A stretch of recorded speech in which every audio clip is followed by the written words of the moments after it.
Assalomu alaykum. Viloyatimiz hayotiga oid muhim xabar va yangiliklar tafsiloti bilan efirda Xorazm 24 axborot dasturi.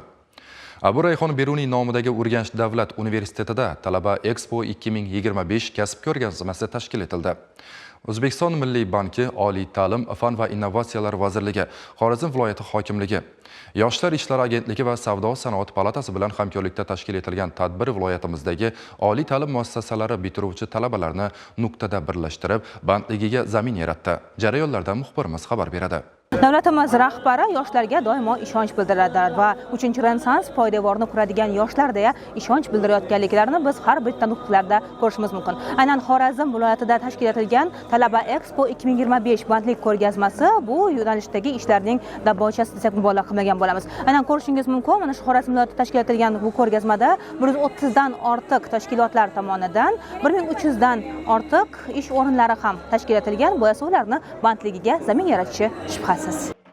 Talaba Expo 2025 kasb ko'rgazmasida bitiruvchi va talaba yoshlar mavjud ish o'rinlari va tadbirkorlik imkoniyatlari bilan ko'rgazmalar doirasida tanishdi. Tadbirlarda yoshlarga taklif qilinayotgan kredit mahsulotlari bo'yicha ma'lumotlar berilib, turli mavzularda biznes loyihalar qabul qilindi.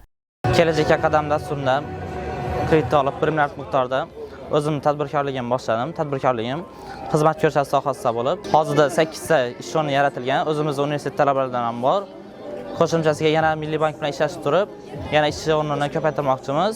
Bugungi ko'rgazmada nafaqat o'zimning bandligimni, balki yoshlarni ham ish bilan ta'minlash maqsadida qatnashyapman. Kelajakdagi maqsadim tadbirkorligimni yanada rivojlantirib, 20 ta 30 ta ish o'rnini yaratib, yana tadbirkorligimni rivojlantirish. Kasblar ko'rgazmasi davomida bitiruvchi yoshlar salohiyatli tadbirkorlar tomonidan taklif etilayotgan bo'sh ish o'rinlari bilan tanishdilar. Shu yerning o'zida shartnomalar imzolanib, yoshlar bandligi ta'minlanishiga erishildi.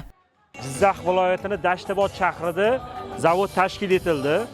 U zavod maishiy texnikalardan chiqaruvchi kompaniyalardan bittasi. O'ziga 5000 ta odamni ishga sig'dira oladigan katta zavod.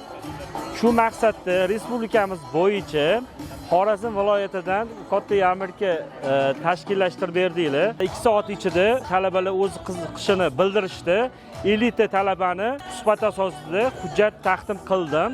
Va yana bundan ortiq 100 tacha talaba hozir qiziqish bildirishyapti. Ish beruvchi va bitiruvchi talabalar ham ish bilan ta'minlanib qolyapti. Ta'kidlash lozim, ko'rgazmadan ko'zlangan asosiy maqsad ham bitiruvchilar bandligini ta'minlash, ularning kasbiy yo'nalishini aniqlash va biznes tashabbuslarini qo'llab-quvvatlashdan iborat.